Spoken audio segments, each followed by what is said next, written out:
everyone, welcome back to my channel and thank you so much for joining me this week. So this week I'm going to be talking about the critical content for unit planning in curriculum and instruction.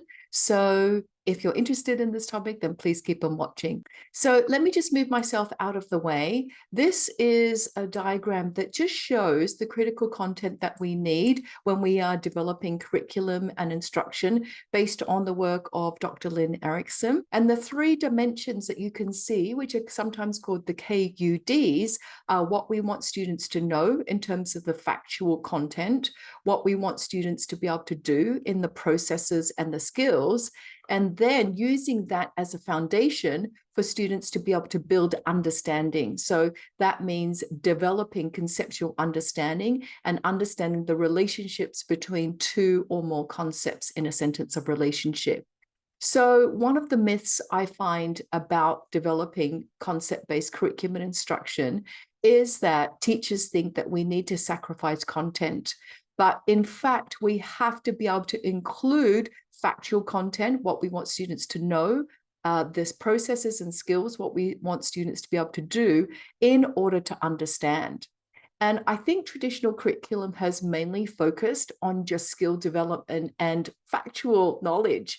And I like to use these two analogies here. So imagine, I'm just going to move myself out of the way. Imagine if we were learning the piano and we only learned how to read the notes, that's the factual information, and we only learned how to play scales. That is the processes, the skills necessary. But imagine if our students were never exposed to a beautiful piece of music and could actually put together and play a piece of music. So even though we need the factual content of reading the actual notes, we need the skills, the processes. We want students to appreciate the beauty of music.